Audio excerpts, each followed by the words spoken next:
You draw your character's face and then you just stop. One face and that's it. Because the second you try a different expression, you're scared she won't look like the same girl anymore. This part is hard, guys. I get it. So today I studied turning red because May's face does absolutely everything. And by the end of this video, I'm going to take her emotions and put them onto my own character. Same girl, four completely different feelings. Stay with me for that bit because that's where it all clicks.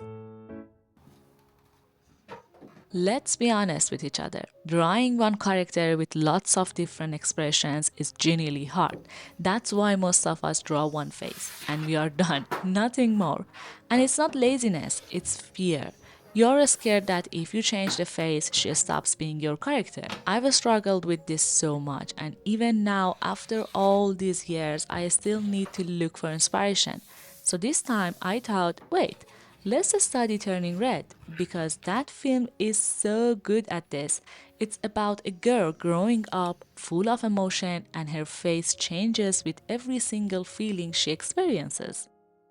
So, first things first, studying. I watched the film and I just sketched her. Lots of her. Different frames, different moments, and most importantly, different emotions. Happy, embarrassed, angry, that huge screaming, excited face she does.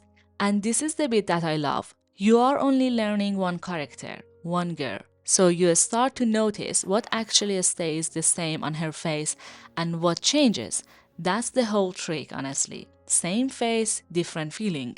And while I'm drawing these faces, I wanted to talk about taking it easy on yourself. I love this subject so much because I know some of you watching are thinking, I can do that. She's good, she's talented, she's an art teacher with years of experience. No, honestly, no. Even now, I still tell myself I need to keep learning and getting better. And I know some people here get better and think, better for what? There is always this expectation telling us we are not good enough. But do you know what actually helped me all these years? I never told myself you're not good enough. I always told myself, let's go one step further. Just one step further, let's get a little bit better and just a little. And step by step, I learned something new. I didn't sit there saying I'm not good. I said I'm not good yet, but I want to learn. So I took a few online classes, I watched YouTube videos, I look at other artists, how they worked, how they learned something new, what their journey looked like, and I studied them basically. And then I realized I really love sharing what I learn and how I use it in my own work. So I started teaching here on YouTube and on Patreon so people who feel the way I felt a few years ago can watch, learn, and give it a try. Look at these faces, different emotions, different expressions, the same character. So now it's time to go digital. Just a quick note about how I work. For me, doing one stage in my sketchbook and the next stage digitally works really well. My brain just likes it that way. But that might not be you, and that's completely fine. Please use whatever workflow makes things easier for you. There are no rules here. So now I want to pick a few of May's expressions and put them onto one of my older characters, Little Frida. The first thing I do is find the very basic structure of the expression, just a simple shape underneath it, where the eyes go, where the eyebrows sit, what the mouth is doing. Then I copy that structure and try to draw my own character on top of it. And nothing here needs to be pretty. Nothing.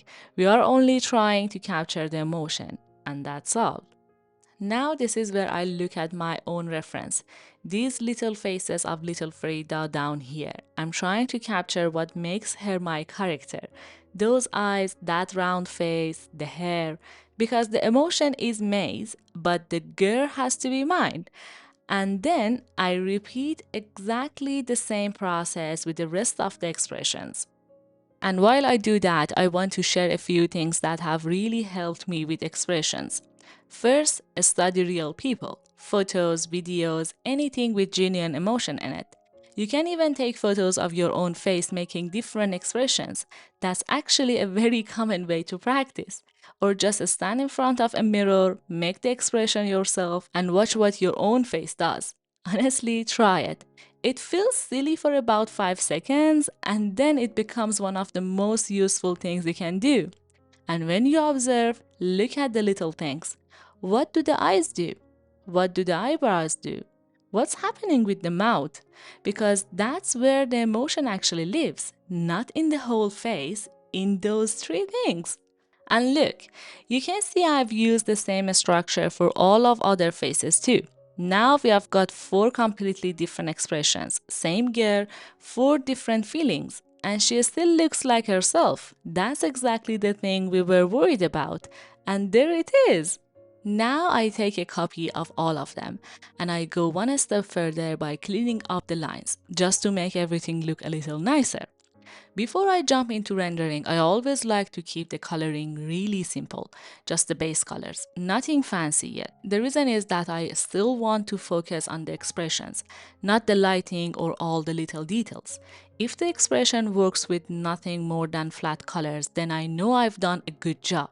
So I'm just using the same simple color palette I always use for the little Frida, her skin, her hair, her clothes, and that's enough for now. And then after that, I will color one of these characters. And you know that this is my very favorite part.